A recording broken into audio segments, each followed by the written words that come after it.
Welcome to Inside Vietnam. I'm your host, and today's story hits different. This one's about Declan O'Sullivan, a 67-year-old electrician from Cork, Ireland.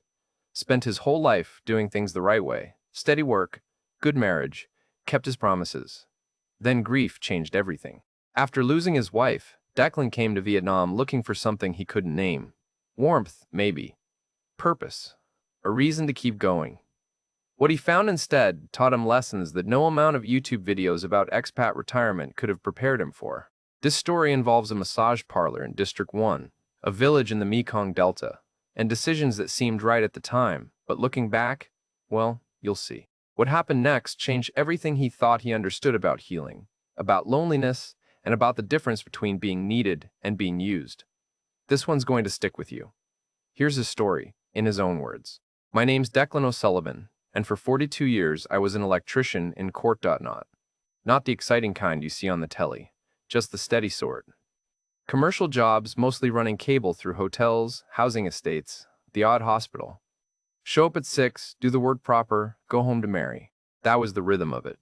Reliable, you know? That's what people said about me. Declan's reliable. Mary and the first had a grand life. Nothing fancy, but ours. A bungalow in Clonakilty, a rental property we'd saved years to buy. One daughter who moved to Dublin for university and stayed there. Sundays we'd have a roast. Fridays, I'd fix whatever needed, fixing around the house. And Mary would shake her head at me tinkering with things that weren't quite broken yet. You always did want to help everyone, love, that's what she'd say. Then she got sick. Stage 4. The doctor said it like he was reading a shopping list. Clinical and calm. And I remember thinking how absurd it was that 3 words could end the world. 18 months it took. 18 months of watching cancer steal her piece by piece, while I held her hand and promised everything would be grand. Toward the end, she couldn't even pretend to believe me anymore. After the funeral, I didn't know what to do with myself. The bungalow felt massive and empty all at once, like a museum dedicated to a life that had stopped. I'd still set out 2 teacups in the morning before I remembered. Still said we need to pick up milk at the shop before I caught myself. The silence was physical, oppressive. It pressed against my chest until I couldn't breathe right. Our daughter rang every Sunday, dutiful as clockwork. How are you doing, Dad? Fine, love. Grand. She had her own life in Dublin, her own worries. I wasn't going to burden her with the truth, which was that some nights I'd sit in Mary's chair just to remember what it felt like when the house had a heartbeat. The lads at the pub meant well. They'd nod when I came in, buy me a pint, talk about the football. But I could see it in their eyes, that careful pity, like I was made of glass and might shatter if they said the wrong thing. After a while, I stopped going. Easier to be alone than to be lonely in company. 3 years this went on. 3 years of waking up in an empty house. 3 years of talking to myself because the silence was worse. 3 years of wearing my wedding ring to bed because taking it off felt like the final betrayal. I knew it wasn't healthy. I knew Mary would have kicked my arse for wallowing. But knowing and doing are different things entirely. The change came at 2 in the morning on a Tuesday. Couldn't sleep, scrolling through YouTube on my phone like a teenager. The algorithm served me up a video, British bloke, maybe 60, talking about retiring in Thailand on a modest pension. Then another, American couple in Vietnam, living well on Social Security. Australian man in the Philippines, grinning in the sunshine, saying he'd never felt so alive. Vietnam kept coming up. Cheap cost of living, beautiful country, warm people. Ho Chi Minh City looked vibrant in a way that Cork hadn't felt in years. I watched video after video, pensioners showing their apartments, their daily routines, their budgets, lads my age, some older, all saying the same thing. Best decision I ever made. The idea took root slowly, then all at once. I had money, not a fortune, but 88,000 from selling our rental property after Mary died, plus my pension of about 1,100 a month. In Cork, that was comfortable but tight. In Vietnam, according to these videos, it was freedom. I could disappear there. No one would know me. No one would see Mary's ghost in my face every time they looked at me. I told myself I was being practical. The weather would be better for my joints. The cost of living would stretch my savings. I could travel a bit, see something new. But the truth, the real truth I didn't want to admit even to myself, was simpler and more desperate. I needed to stop haunting the life Mary and the first had built. I needed to be somewhere she'd never been, where every corner didn't remind me of what I'd lost. 3 months after what would have been Mary's third anniversary, she died in February. Would have been 64 in May. I booked a one-way ticket to Ho Chi Minh City. Told my daughter I was taking an extended holiday, needed a change of scenery. She seemed relieved, honestly. Probably thought it was healthy, her dad finally doing something instead of fossilizing in that bungalow. I didn't tell her it was one way. Didn't tell the lads at the pub I might not be back. Just packed 2 suitcases with clothes I'd never worn in Ireland, shorts, light shirts, sandals, and tried to ignore the weight of my wedding ring as I locked the front door behind me. On the plane, somewhere over the Middle East, I took the ring off for the first time in 45 years. Slipped it into my pocket, told myself it was practical, didn't want to advertise. I had money in a foreign country. But my finger felt naked, wrong. I put it back on before we landed. Looking back now, I can see what I was doing. I was running. Not toward anything, really, just away from the silence and the grief and the unbearable work of learning to live alone. Vietnam seemed like the answer. Warmth, newness, the possibility of feeling something other than numb. I had no idea what was waiting for me there. No idea that loneliness makes you vulnerable in ways you can't recognize until it's too late. No idea that the worst decisions of my life would feel, in the moment, like the first right things I'd done in years. But I'm getting ahead of myself. First, I had to land. Ho Chi Minh City hit me like a wall of sound and heat the moment I stepped off the plane. September, late rainy season. 32 degrees and humidity that felt like breathing through a wet towel. I've been cold for 3 years emotionally, physically, and suddenly I was sweating through my shirt before I even cleared customs. The airport was modern enough, but the city itself was pure chaos. I got a taxi to District 1, to a guest house I'd found online that looked clean and had decent reviews from other pensioners. The driver spoke no English, just nodded when I showed him the address on my phone. The ride was 20 minutes of sensory overload, motorbikes everywhere, hundreds of them, weaving between cars like schools of fish. Street vendors selling God knows what. Buildings stacked on top of each other. Laundry hanging from balconies. Neon signs in Vietnamese I couldn't read. I thought I'd made a terrible mistake. The guest house was tucked down an alley off Bui Vien Street. Small, basic, but clean like the photos promised. The owner was an Australian bloke named Trevor, maybe late 50s, gone a bit soft around the middle but friendly. He showed me to a room on the 3rd floor, no lift, just narrow stairs, and explained the basics. Breakfast included, laundry service available, don't drink the tap water, watch your belongings on the street. That first week was rough. I'd wake at odd hours, jet-lagged and disoriented, the sound of motorbikes starting at 5 in the morning like angry hornets. The heat was relentless. I'd walk to the same coffee shop each morning, one of those local places where you sit on plastic stools about a foot off the ground and order café soda, iced coffee with condensed milk, pointing at what other people had because I couldn't pronounce it properly. The other expats were easy to spot, older Western men, mostly, some with Vietnamese women young enough to be their daughters. I'd nod, they'd nod back, but I wasn't ready for conversation. I walked a lot those first days. Along the Saigon River, through the parks, past the Notre Dame Cathedral and the post office that looked like it belonged in Paris. Trying to find some rhythm, some sense of place. By the second week, my back started acting up. The bed was harder than I was used to. And years of bending over electrical work had left me with a dodgy lower back that flared up when it felt like it. I mentioned it to Trevor one morning over breakfast baguette with eggs. The French influence still strong here. No worries, mate, he said. There's a massage place just around the corner. Legitimate spot, not one of those happy ending places. Good for old-timer aches. I go myself sometimes. I was skeptical, honestly. In Ireland, massage meant sports therapy or spa treatments, not something you just wandered into off the street. But the pain was getting worse, and I'd tried ibuprofen without much luck. So that afternoon, I walked the 50 meters to the place Trevor mentioned. It was called Hoa Mai Spa, tucked between a faux restaurant and a tailor shop. Clean-looking, professional. A small reception area with a fan spinning overhead and a young woman at the desk who smiled and gestured for me to sit. The prices were posted on the wall, 200,000 dong for an hour, about 7. Absurdly cheap by Irish standards. That's when I met Lynn. She came out from the back wearing simple black pants and a white shirt, her hair pulled back in a ponytail. 29, I'd learn later, though she looked younger. She introduced herself in careful English, asked about my back, listened as I explained the problem. Her hands were strong, professional. The massage itself was therapeutic. None of the gentle spa nonsense.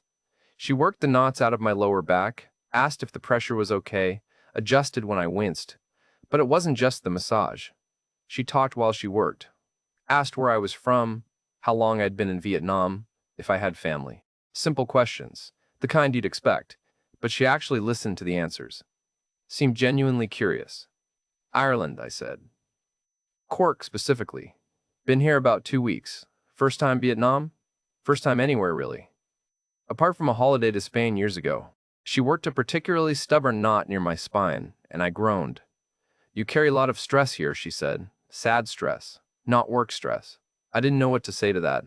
She couldn't possibly know, could she? Just reading muscle tension? Then she said it. Her exact words, "You have sad eyes, uncle." Something cracked in my chest. Not broke. I'd been broken for 3 years. But cracked open, like a door I'd kept sealed, was suddenly allowing light in. I nearly wept right there on that massage table, face down in the cushioned headrest, this young Vietnamese woman's hands on my back, seeing something in me that my own daughter couldn't or wouldn't acknowledge over Sunday phone calls. I booked another appointment before I left.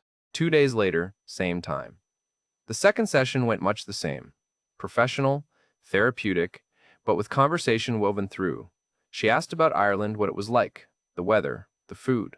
I asked about her. She was from a village in the Mekong Delta, came to Saigon for work, sent money home to family. Simple, honest exchange. By the third visit, she asked about my family. Did I have wife, children? I hesitated, then told her. My wife passed away 3 years ago, cancer. I'm very sorry, she said quietly, and unlike every other condolence I'd received, it didn't sound like pity, just acknowledgement. After that third session, she gave me her phone number. For booking appointments, she said. Easier than coming to reception. I saved it in my phone, and that night she sent a message. Hope your back feel better, Mr. Declan. It became twice weekly, Tuesday and Friday afternoons, same time slot. She'd ask how I'd spent the last few days, if I'd tried any Vietnamese food, if my back was improving. I'd tell her about my walks, the coffee shops I'd discovered, the strange beauty of this chaotic city. The conversations got longer, the sessions felt less transactional. Then the text started between sessions. Nothing inappropriate, just check-ins. How you today, Dec? The weather very hot, you drink enough water? Simple things, but they made me feel seen in a way I hadn't felt since Mary died. 6 weeks in, I was going daily. I'd tell myself it was for my back, that the therapeutic benefit justified the expense. But I was paying 200,000 dong a day, about 50 a week, not for massage therapy, but for an hour where someone noticed me, asked about my day, seemed to care about the answer. Looking back now, I should have recognized what was happening. I was a 67-year-old widower, alone in a foreign country, desperate for human connection, and I'd found someone who made me feel less invisible. Of course I'd become dependent on that feeling. Of course I'd rationalize the daily visits as therapeutic rather than emotional. But in the moment, it just felt like the first good thing that had happened in 3 years. Lynn seemed genuinely kind, genuinely interested. She'd laugh at my attempts to speak Vietnamese. I'd learned Jin Chao and Cam On, hello, and thank you, and butchered the tones every time. She'd tell me stories about her village, about growing rice, about the Mekong Delta during monsoon season. After one particularly good session, maybe week 8, I asked if she'd like to get coffee sometime. Outside the spa, I meant. As friends, she smiled, a bit shy. I think about it, she said. 2 days later, she texted, yes, coffee sound nice. We met at a local place in District 1, nothing fancy. I was nervous, stupidly so, like a teenager on a first date. But she put me at ease, talking about her family, asking about mine. I showed her photos of my daughter, of the bungalow in Clonakilty. She showed me photos of her village, tin roofs, rice paddies, water buffalo. It felt real. It felt like the beginning of something good. I had no idea I was already caught. The coffee turned into dinners. The dinners turned into walks along the river. 2 months in, Lynn and I were meeting 3 or 4 times a week outside the spa. I'd still go for my massage sessions. Old habits, and all but the relationship had shifted into something that felt, for the first time since Mary died, like genuine companionship. She'd take me to local places I'd never have found on my own.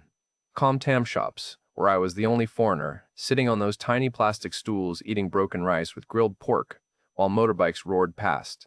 Banh mi stands where she'd order for me in rapid Vietnamese, then translate what I was eating. Night markets where we'd walk through the chaos and she'd explain what the vendors were selling. We talked about everything. She told me about growing up in the Mekong Delta, how different it was from Saigon. Her mother had raised 3 kids alone after her father died heart attack when Lin was 12. Her younger brother was studying at university, trying to make something of himself. Her older sister had married and moved to Kano. The village was poor but close-knit, everyone helping everyone. I told her about Mary. Really told her, not the sanitized version I gave my daughter over Sunday calls. How much I missed her. How guilty I felt for leaving Ireland, like I was abandoning her memory. How the bungalow had become unbearable. Every room a reminder of what I'd lost. Lynn listened without judgment. Didn't try to fix it or minimize it, just accepted it. That's hard, she'd say. Very hard. And somehow that simple acknowledgement meant more than all the well-meaning platitudes I'd endured back home. One evening, in early November, I'd been in Vietnam about 3 months. We were having dinner at a small restaurant near Ben Thon Market. She seemed nervous, picking at her com chien instead of eating. Everything all right? I asked. She looked up, hesitated. Dec, I want to ask you something. But I shy. Go on. You want meet my family? In my village? My heart did something stupid. Surged, like a teenager being asked to prom. This felt significant. Meeting the family wasn't casual. In Vietnam or Ireland, that meant something real. I'd love to, I said. Her face lit up. Really? You not think strange? Not at all. I'd be honored. We took a bus from the Western Bus Terminal the following Saturday. 3 hours through increasingly rural landscape, the city chaos giving way to rice paddies and water buffalo, and villages that looked like they hadn't changed in centuries. Lynn chatted the whole way, pointing out landmarks, telling stories about growing up here. I watched Vietnam slide past the window and felt something I hadn't felt in years' anticipation. Her village was exactly as she'd described. Tin roofs, dirt roads, chickens wandering freely, houses built close together, laundry hanging between them like bunting. Rice fields stretched to the horizon, brilliant green under the November sun. Kids played in the street, stopped to stare at the tall foreign man climbing off the bus. Lynn's family home was modest concrete walls, corrugated metal roof, a small courtyard out front where her mother kept herbs in pots. The mother came out when she heard us arrive, late 50s maybe, weathered face, kind eyes. She didn't speak a word of English but smiled warmly and gestured for me to come inside. The interior was simple but clean. A main room with a low table, plastic stools, a small altar with incense and photos of what I assumed were ancestors, a fan spinning overhead, fighting the heat. The mother brought out tea immediately, poured for me first a sign of respect, Lynn explained. For the next hour, we sat and talked. Or rather, Lynn translated while her mother asked questions. Where was I from? Did I have children? What did I think of Vietnam? She seemed genuinely interested, not suspicious or guarded, just welcoming. Then Lynn's brother arrived, Min, 19, studying economics at university in Canlo. Shy kid, spoke a bit of English, wanted to practice. We talked about Ireland, about his studies, about his dreams of working in Ho Chi Minh City someday. Good lad, reminded me of myself at that age, ambitious but unsure. The mother made lunch. Simple but generous steamed fish, rice, vegetables from their garden, a soup I couldn't identify but tasted of lemongrass and fish sauce. We ate family style, everyone sharing from communal dishes. They kept piling food on my plate, insisting I eat more. This is how you show love here, Lynn said, through food.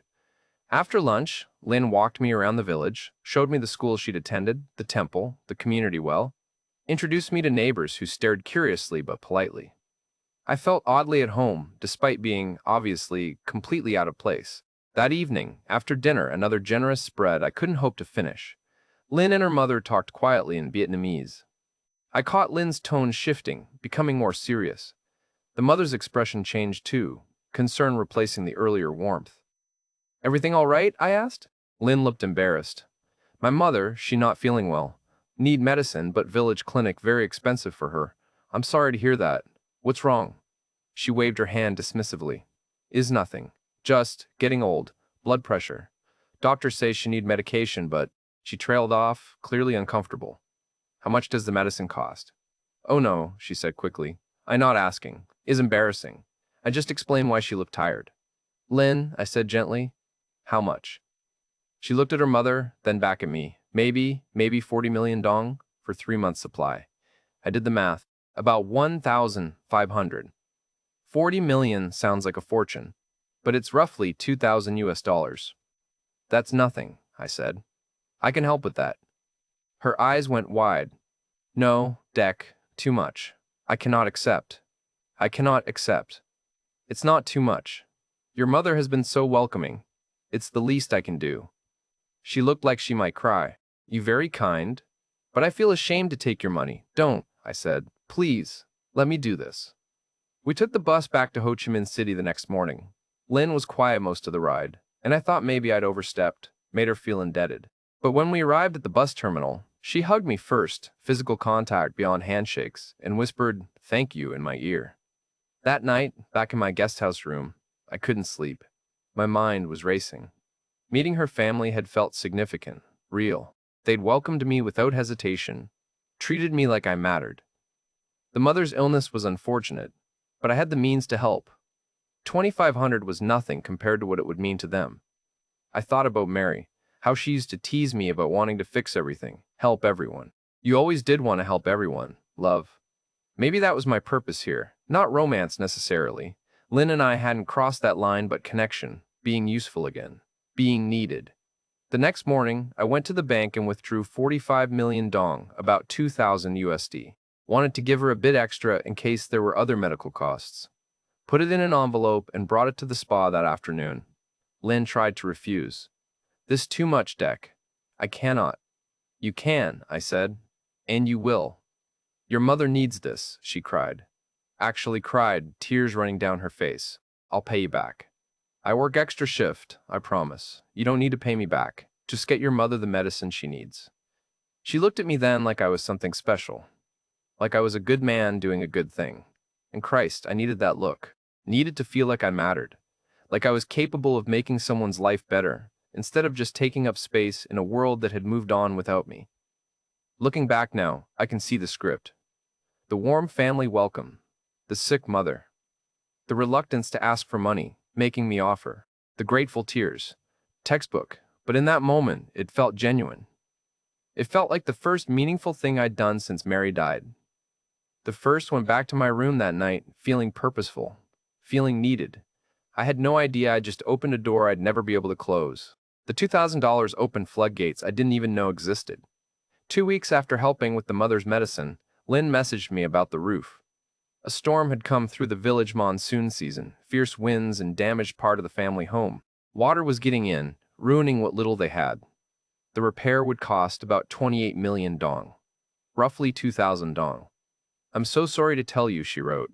I know you already helped so much. I feel very ashamed to ask again.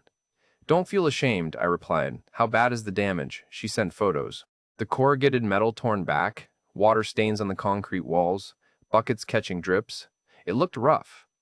I thought about rainy nights in Clonakilty, how Mary and the first would lie in bed listening to rain on our roof, safe and dry. This family had welcomed me with open arms. The least I could do was help them stay dry. I wired the money the next day. A month later, it was Min's university fees. The semester payment was due 42 million dong, about 1,800, and the family was short. Lynn explained it carefully, apologetically. Her brother was so smart, working so hard, but the family couldn't afford it all. He might have to drop out, get a job instead. I remembered scraping together money for my daughter's university fees, the pride I felt watching her graduate. Saw myself in this struggling family trying to give their son a better future. I'll cover it, I said. Deck, no. Too much. We cannot keep taking from you. You're not taking, I'm offering. Education is important, she cried again. Promise to pay me back somehow, someday. I told her not to worry about it. The requests kept coming, but never aggressively, never demands. Always apologetic, always reluctant, always with that shame that made me want to help more. A cousin's wedding where the family was expected to contribute 18 million dong, about 800. Cultural obligation, she explained. Everyone would lose face if they didn't contribute properly. The water pump broke 16 million dong, roughly 700. The village needed clean water, and without it, people would get sick. Each time, I'd do the math. Convert dong to euros in my head, check my savings balance, justify the expense. I was spending about 500 a month beyond my living costs, but I had 88,000 in the bank when I arrived. Now it was down to maybe 82,000 after 4 months. Still comfortable, still manageable. And besides, I kept telling myself, I was building something real here. This wasn't charity. It was investment. Investment in a relationship, in a family that had welcomed me, in a future that felt more purposeful than slowly dying alone in Cork. But the warning signs were there. I just chose not to see them.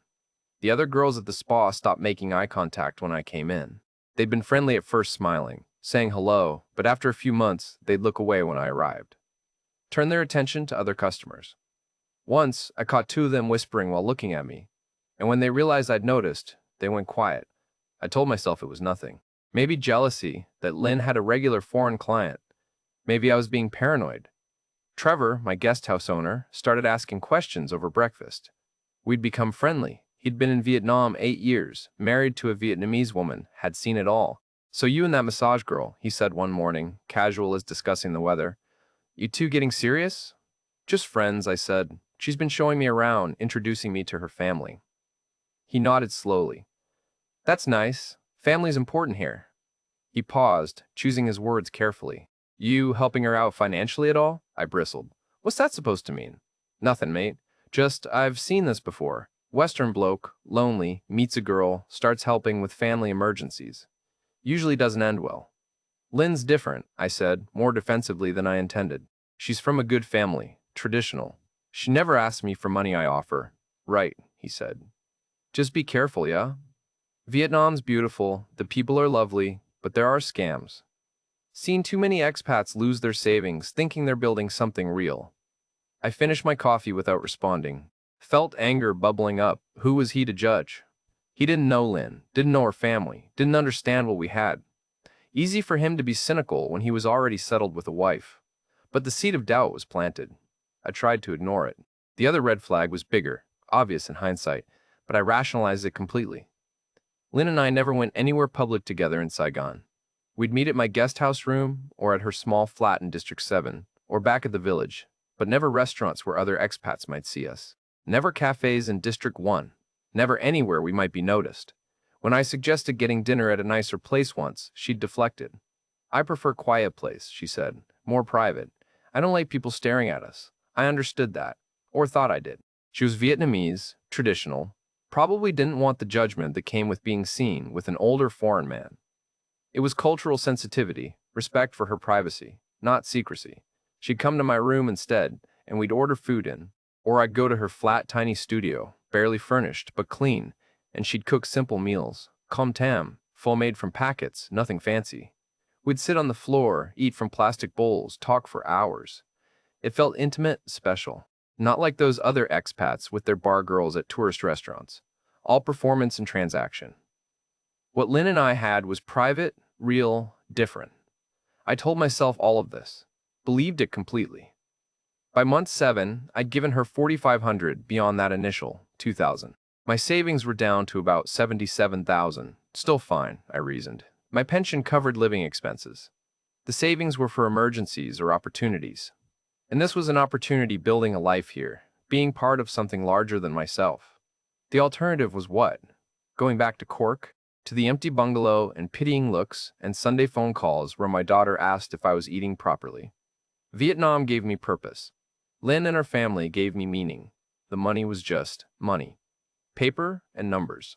What mattered was the connection, the feeling of being needed, the warmth of being welcomed into something real. I should have listened to Trevor. Should have paid attention to the other girls avoiding me. Should have questioned why we never went anywhere public. Should have wondered why every month brought a new family emergency that required my help. But I didn't. Because grief makes you stupid in ways you don't recognize until it's far too late. And because, deep down, I knew the truth. I wasn't helping Lynn's family out of pure generosity. I was paying for the feeling of mattering again. Every wire transfer bought me another week of purpose. Another month of not being invisible. Another season of pretending I'd successfully outrun the ghost of Mary that still haunted every decision I made. The real tragedy wasn't that I was being scammed. It was that part of me knew, and I kept paying anyway. Month 7 brought the conversation that should have made me run. We were at her flat, eating com tam from styrofoam containers, when Lynn mentioned her uncle for the first time. Funny how I never questioned that 7 months in, and suddenly there's an uncle with business connections. My uncle, he work in property, she said carefully. He tell me about small cafe space, near my village. Very good location. I looked up from my rice. A cafe? Yes. The owner want to sell. Cheap price, because he moving to Hanoi. My uncle say is good opportunity. She wasn't looking at me, just picking at her food. The overhead fan spun, pushing hot air around the cramped flat. How much? I asked. She hesitated. Maybe 280 million dong, but that include everything. Lease, equipment, renovation, everything ready to open. I did the math. About 12,000 USD. That's a lot of money, I said. I know. She looked up then, eyes wide. I not asking, Deck. I just thinking about future. If I have cafe, I can quit massage work. Build something real. But it's just dream. I have no money for this. The massage work, she'd never said it directly, but I'd grown uncomfortable with it over the months. Knowing she spent her days with her hands on other men, even if it was professional, therapeutic. The thought made my stomach turn. What would you need the cafe for? I asked. Equipment? Supplies? Uncle say owner include everything. Coffee machine, tables, chairs, kitchen equipment. We just need money for lease and small renovation. Make it nice, you know?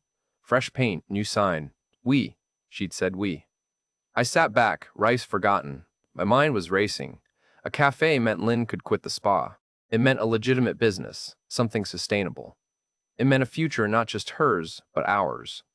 I could help run it, teach her bookkeeping, fix the electrical when things broke, be useful again, have a purpose beyond wandering Saigon like a ghost. Mary's voice echoed in my head. You always did want to help everyone, love. Let me think about it, I said. That night, I couldn't sleep. I checked my bank balance on my phone, times 77,000, give or take. My pension covered rent and living expenses about 800 monthly for the guest house, food, transport, the basics. The savings were meant for emergencies, yes, but also for opportunities, for building something. This was an opportunity, wasn't it? I thought about what I'd go back to in Ireland, the empty bungalow, the silence. Being invisible. Here, I mattered. Here, I had a family that welcomed me, a woman who saw me, a future taking shape, $12,000. It sounded like a fortune, and nothing at all, depending on how you looked at it. I wired the money 3 days later. Lynn cried when I told her. Real tears streaming down her face. Deck, this too much. I cannot accept. You can, I said. We're building something together. A future. She hugged me then, properly, and I felt something I hadn't felt since Mary died, like the first was part of something larger than my own grief. For 2 weeks, I was genuinely happy. Lynn sent photos of the cafe's space, small, run down, but I could see the potential. Peeling paint, old equipment, but good bones. She talked about menu ideas, about serving Vietnamese coffee and banh mi, about making it a place where villagers could gather. I imagined myself there, fixing the wiring, teaching her to manage the books, being grandfather-like to the young people who'd worked there.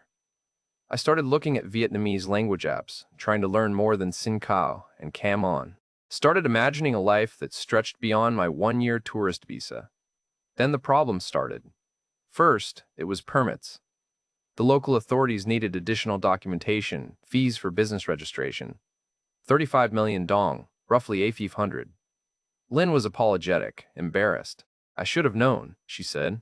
Vietnam, everything need permit. Everything costs money. I sent it. Bureaucracy was expensive everywhere, I reasoned. 2 weeks later, renovations. The contractor needed payment up front. Materials, labor, deposit on the work. 47 million dong, about 2,000. Lynn showed me quotes, photos of the work that needed doing. It looked legitimate. I sent it. Then Min's motorbike accident. He'd been driving back to university when a truck clipped him, sent him sprawling. Hospital bills, medication, x-rays, 28 million dong, roughly 1,200. Lynn sent a photo of him in a hospital bed, arm in a sling, looking miserable. Christ, I thought. The poor kid. I sent it. Then the mother. Her condition had worsened despite the medication I'd paid for months ago. She needed surgery now, not just pills. A proper procedure at the provincial hospital. 77 million dong, about 3,300. Lynn was distraught. My mother, she getting old. If she don't have surgery, maybe she die. I sent it without hesitation. Over 2 months, another $8,000 disappeared.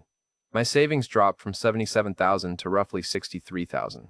I started feeling physically ill when I checked my bank balance. The number dropping, always dropping. But I told myself it was temporary, startup costs. Every business had them. The cafe would open soon, start generating income, and we'd be fine. Better than fine. I visited the village once during this period. Needed to see progress, reassure myself the money was going where Lynn said it was. Took the bus on a Saturday, arrived unannounced. The cafe space looked exactly the same as in the first photos she'd sent. Same peeling paint, same old equipment. No sign of renovation. "Where's the work?" I asked Lynn. She looked embarrassed. "Contractor very slow, Dec. This is Vietnam. Everything take time. Bureaucracy, permits, everything slow." The mother was sitting in the courtyard when we arrived, shelling peanuts. She looked fine to me. Healthy, even. Not like someone who needed surgery. "Your mother looks well," I said carefully. Lynn smiled. "Yes, she better now. The medication helping. But doctors say surgery's still important, prevent future problem." I reminded myself I wasn't a doctor, that people could look fine and still be ill, that I was being paranoid, letting Trevor's cynicism infect my thinking. That night, lying in my guest house bed back in Saigon, I felt the first real cracks in my certainty. The cafe looked unchanged. The mother looked healthy. The requests kept coming, always with perfect timing, always with reasonable explanations. But then Lynn would text, "How you today, Dec? I miss you. Thank you for everything. You're a good man." And I'd feel it again, that pull, that need to be needed. I was in too deep to turn back now. 63,000 left of my original 88,000, nearly 25,000 gone in 7 months, about 26,500 USD by my calculations. Still enough to live on if I was careful. Still enough that I wasn't desperate. But the queasy feeling in my stomach wouldn't go away. The doubt that woke me at 3 in the morning, making me check my bank balance again and again like it might magically refill. I'd stopped mentioning Lynn to Trevor, stopped talking about the cafe to anyone, because saying it out loud would mean facing questions I didn't want to answer. Why does her family have so many emergencies? Why haven't you met anyone from the cafe business besides Lynn's uncle, who you've never actually seen? Why do all the costs keep escalating? I knew the answers. Somewhere deep down, past the denial and the desperate need to believe, I knew. But knowing and accepting are different things entirely, so I kept paying, kept believing, kept telling myself that any day now, the cafe would open and everything would make sense. Any day now, month 11.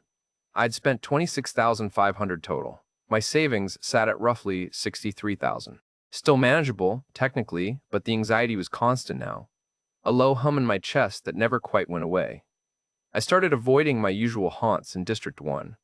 Couldn't face Trevor's knowing looks over breakfast anymore. Started taking my coffee at a different place in District 3, further from the guest house, where no one knew me. That's where I met Kieran. He was Irish, mid-50s, at the next table over. Heard my accent when I ordered and struck up conversation. Cork man, same as me. We got to talking where in Cork, how long in Vietnam, the usual expat small talk. He'd been in Saigon 6 months, worked remotely for a tech company in Dublin. "Nice to meet someone from home," he said. "Most expats here are Yanks or Aussies." We started meeting for coffee a few times a week, then pints at a quiet pub he knew.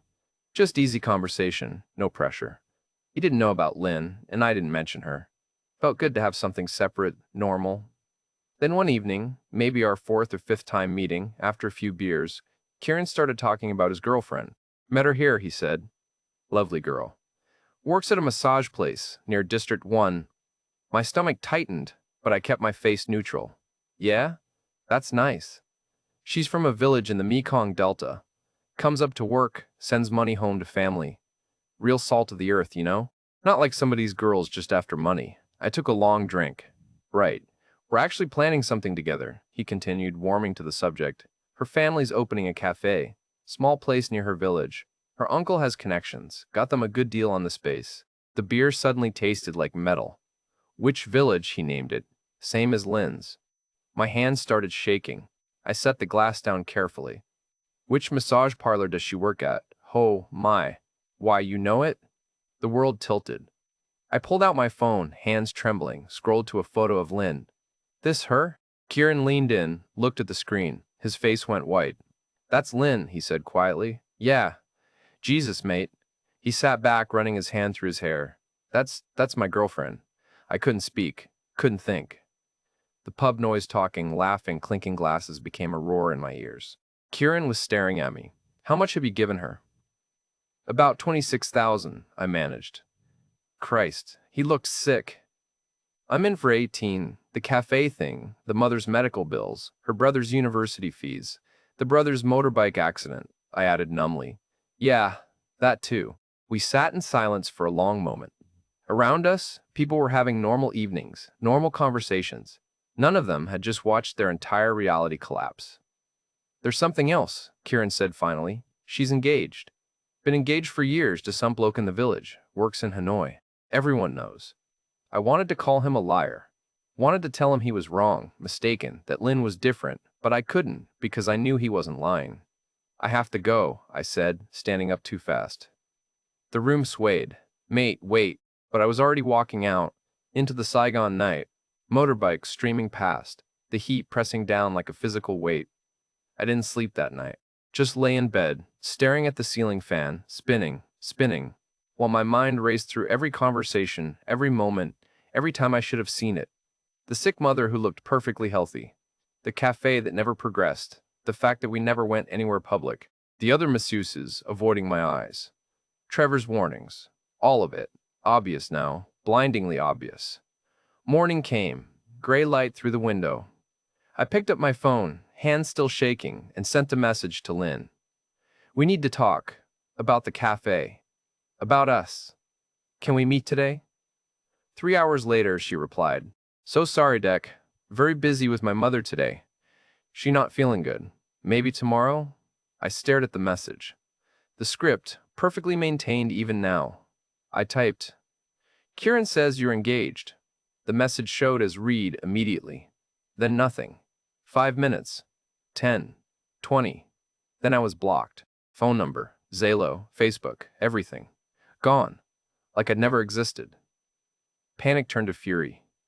I went to the Western bus terminal, bought a ticket to her village. 3 hours on that bus, same route we'd taken together. But this time, I wasn't filled with anticipation. Just cold, spreading dread. The village looked exactly the same. Tin roofs, chickens, kids playing in the dirt. I walked to her family's house, knocked on the door. The mother answered. She looked at me without recognition. Not friendly, not welcoming. Just annoyed at the interruption. "Lynn?" I said. "I'm looking for Lynn." She said something in Vietnamese, sharp and dismissive. I showed her a photo of Lynn on my phone. "Your daughter, Lynn." The mother's expression didn't change. She shut the door in my face. I stood there, stunned, not sick, not weak, just a healthy woman in her late 50s, irritated by a strange foreigner at her door.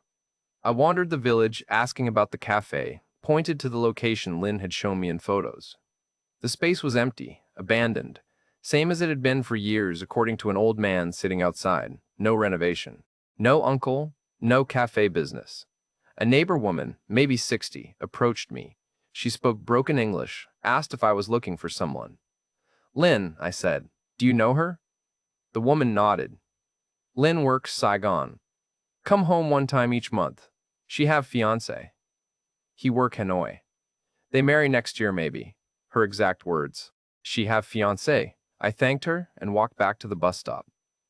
Sat on the bench in the sun, feeling every one of my 67 years settle into my bones. The bus ride back to Saigon was silent. I watched rice paddies slide past, water buffalo, villages where real lives were happening. Lives that had nothing to do with lonely foreign men and their money. Back in my room, I did the math one final time. 26,700 dot not. Nearly a third of everything I had. Gone. For what? A fantasy. A feeling. The illusion that I mattered to someone. The cafe was never real. The sick mother was never sick. Min probably wasn't even at university. And me, I was just another mark. Another lonely expat. Another stream of income. Probably one of several running simultaneously. I thought about Mary. Imagined her looking at me with that expression she got when I'd done something particularly daft. Not anger, just disappointment. I'd come to Vietnam to escape her ghost. Instead, I'd dishonored her memory by being so desperate to fill the void she left that I'd paid someone to pretend to care. The wedding ring on my finger felt heavier than ever. I'd been wearing it while wiring money to another woman. What kind of man does that? I knew the answer. A broken one, a fool, a ghost haunting his own life, so afraid of actually healing that he'd pay any price to avoid the work. That was the worst part, not the money, not even the humiliation. It was realizing that I'd known. Somewhere deep down, I'd known all along and kept paying anyway. Because being needed, even falsely, felt better than facing the truth that Mary was gone, and no amount of money or Vietnamese villages or massage parlor girls could bring her back. And I was going to have to learn to live with that, alone. For real this time. No more running. The week after was a blur. I checked out of Trevor's guest house without saying goodbye, couldn't face him knowing he'd been right all along. Took a bus to Da Nang coastal city, 6 hours north, far enough that no one would know me or my story. I thought about flying home. Had the ticket search pulled up on my phone half a dozen times. But I couldn't do it. Couldn't face my daughter's questions. Couldn't walk into the pub and have the lads ask how Vietnam treated me. Couldn't sit in that empty bungalow knowing I'd fled halfway around the world and still ended up alone, just poorer and more foolish. Da Nang was cheaper than Saigon. Found a small apartment in Hai Bach, nothing fancy, 4 million dong, a month about 740. My pension was 11,100 monthly, enough to live on if I was careful. No more guest house, no more eating out, no more pretending I was building anything. The math haunted me. 88,000 when I arrived. Now 63,000, under 25,000 gone. 26,500 USD. Nearly a third of everything Mary and the First had saved over 42 years of work. Gone in 11 months. I started doing odd electrical jobs for other expats. Word gets around, there's an Irish bloke who knows his way around wiring, charges fair, does good work. Cash under the table, maybe 200, 300 a month. Beer money. Dignity money. Proof. I could still be useful at something real. My daughter rang on Sundays like always. How's Vietnam, Dad? Grand, love. Weather's lovely. Made some friends. Tried a relationship, but it didn't work out. She didn't pry. Probably relieved I was trying, even if it failed. I didn't tell her about the money. Couldn't. The shame was too crushing. At night, alone in my apartment, ceiling fan spinning overhead, I'd think about Mary. Not the Mary from the funeral or the hospital bed, but the Mary who the 500th shake her head at me when I'd done something daft. That look she'd get, not anger, just weary affection. Oh, Declan. I imagined her disappointment. Not about the money, though Christ knows 25,000 was nothing to sneeze at, but the fact that I'd tried to replace her, that I'd been so desperate to fill the void she left, that I'd paid someone to pretend to care about me. Every wire transfer had been the same transaction, buying temporary relief from the silence in my head. The cafe was never real, but neither was I. Just a ghost of myself, haunting Vietnam, paying someone to pretend I mattered. 6 months passed. I fell into a routine. Coffee at the same shop each morning. Electrical work when it came. Cooking simple meals calm tom, eggs and rice, nothing fancy. Walking along the beach at sunset, watching Vietnamese families enjoying their actual lives. One day, another expat mentioned a grief group that met Thursday evenings at a community center. Mostly Western men, some women, all expats dealing with loss. I went once out of curiosity. Kept going because it helped. There was a British bloke, 72, whose wife died 5 years ago. An American woman, 60-something, divorced after 30 years. An Australian man my age who'd lost his son. All of us running from something, all of us discovering that geography doesn't cure grief. We'd sit in a circle, drink terrible coffee, talk, no judgment, no pity, just recognition. That's where I learned the pattern. One of the group leaders, a Vietnamese social worker who'd seen it all, explained it clinically.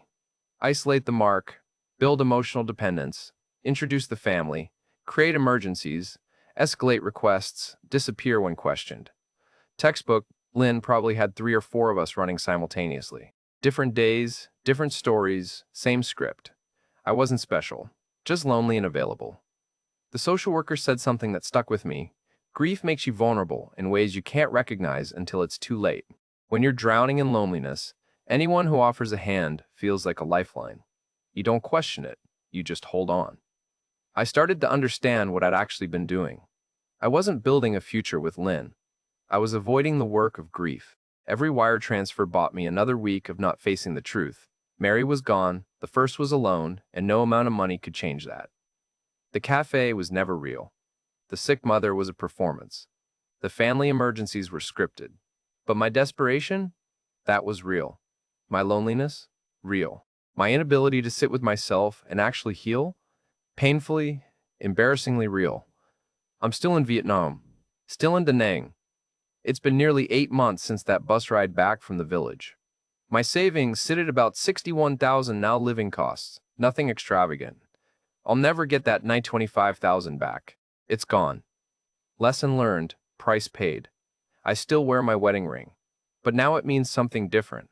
Not a shield against grief, not a talisman to ward off loneliness. Just a reminder of what was real and what I'm still learning to let go.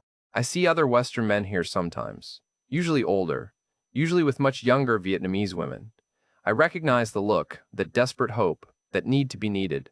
I want to warn them, but I don't. They wouldn't believe me anyway. I wouldn't have believed me. The truth I've learned, the expensive truth, is this.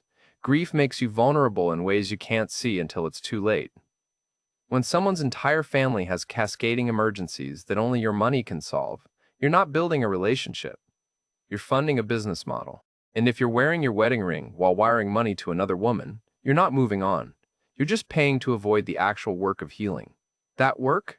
It's hard. It's sitting with the silence instead of running from it. It's feeling the loneliness instead of trying to buy your way out of it. It's accepting that Mary's gone and learning to live with that properly, without shortcuts or distractions or well-practiced scripts from massage parlor girls. I'm doing that work now, slowly. Some days better than others. The grief group helps. The electrical work helps. The routine helps. Being honest with myself finally, brutally honest, helps most of all. Would I do it differently if I could go back? Of course. But I can't. I can only go forward. Still alone, still in Vietnam, still wearing Mary's ring. But at least now I'm doing the actual work of healing instead of paying someone to pretend the work isn't necessary. That's the real lesson. The one that cost me $26,500 to learn. And now, looking back from Da Nang, from this small apartment with the fan spinning overhead, I can finally say it, I was a fool. But I'm learning not to be one anymore. That's something. It has to be something. Declan's story is one we hear often here at Inside Vietnam. A good man, brought low by grief, who came to Southeast Asia looking for warmth, and found a well-practiced script instead. His story isn't unique. The details change, but the pattern remains remarkably consistent. What makes Declan's case particularly instructive is how textbook it was. The massage parlor meeting, the family introduction, the sick mother, the cafe business opportunity. These are established moves in a game that's been played thousands of times. And yet, Declan fell for it. Not because he was stupid, but because he was vulnerable in ways he didn't recognize. Grief is a profound vulnerability. It creates a void that screams to be filled, and when you're in that void, anyone offering connection feels like salvation. Declan wasn't looking for a scam. He was looking for purpose, for meaning, for a reason to keep going after losing the person who'd been his anchor for 45 years. The lesson here isn't about Vietnamese people or Southeast Asia. There are plenty of genuine relationships between Western expats and locals. The lesson is about vulnerability, about self-awareness, about doing the hard work of healing rather than trying to shortcut it with geography or money or the temporary relief of feeling needed. If you're watching this and you recognize yourself in Declan's story, if you're helping with family emergencies, if you never go anywhere public together, if the costs keep escalating, take a step back. Ask the hard questions. Better yet, talk to other expats who've been here longer. The warnings are usually there if you're willing to hear them. And if you're watching this because you're grieving, because you're lonely, because you're thinking about running halfway around the world to escape the silence, do the work first. Sit with the grief. Feel the loneliness. Learn to be alone with yourself before you try to be with someone else. It's harder than buying a plane ticket, but it's the only thing that actually works. Declan's doing that work now, 8 months later, in a small apartment in Da Nang. He's building something real this time. Not a cafe, not a fantasy, but an actual life he can live with. It took $26,500 and almost a year of his life to learn that lesson. Learn it cheaper if you can. This is Inside Vietnam. Thanks for watching.